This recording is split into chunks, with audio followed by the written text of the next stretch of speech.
Alors maintenant, on va s'amuser à faire un toit. Donc pour faire un toit, si je me mets sur l'élévation est, je vais le faire forcément au niveau 2. D'accord? Donc je me mets au niveau 2. Et là, pour faire un toit, je choisis toit. Donc on voit qu'on a plusieurs éléments. Nous, on va faire un toit par tracé. D'accord? Le toit par tracé, je vérifie bien que je suis en choisir les murs. C'est un toit incliné que je vais faire. Il y a un débord de 30 cm, mais je peux mettre 40 ou 50, hein, comme j'en ai envie. Là, je mets du 40 cm.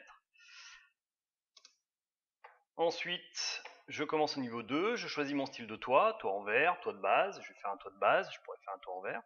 Et je viens sélectionner mes murs. Donc on voit par exemple que les pointillés apparaissent vers l'intérieur ou vers l'extérieur suivant le débord. Donc bien sûr, je vais faire vers l'extérieur. D'accord, pour l'instant, je choisis tous mes murs. Je peux faire ça en plusieurs fois ou en une seule fois. Je valide. Souhaitez-vous attacher les murs en surbrillance au toit? Donc ce sont les murs intérieurs. Je vais dire oui. Donc vous allez voir ce que ça va faire. Je me mets en 3D. Voilà mon toit. D'accord? Si maintenant je cache mon toit, voilà, je remarque que tous les murs intérieurs sont plus hauts que tout à l'heure. Tout simplement parce qu'ils sont attachés au toit. Donc là, ça dépend de ce que vous voulez faire. Est-ce que vous voulez déjà faire un plafond avant de faire ça ou pas? C'est vous qui choisissez, d'accord? Sachant qu'on peut toujours attacher ou détacher, suivant les besoins. Donc là, je vais remettre mon toit. Voilà, afficher l'élément. Ok, donc là, j'ai mon toit.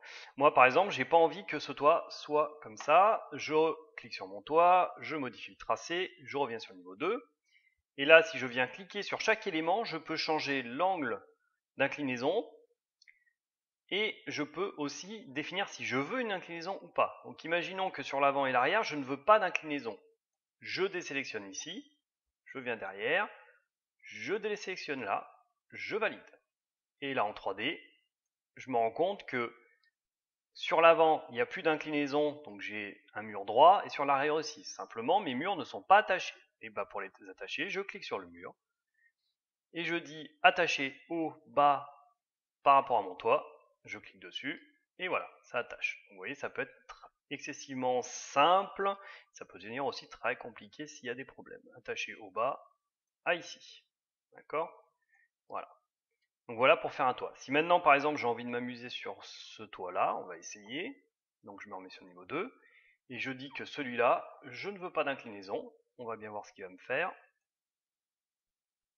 3D. Voilà, je n'ai pas d'inclinaison non plus.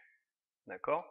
Et je veux dire que je vais attacher, donc attacher au bas à celui-là.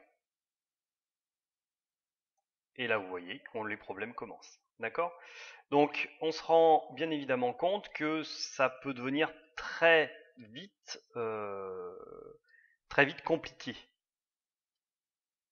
Alors pourquoi il ne me l'a pas attaché? Tout simplement parce qu'ici il n'y a pas de mur. Donc ça veut dire que si je veux l'attacher, il faudrait que je crée un mur en dessous pour venir l'attacher là.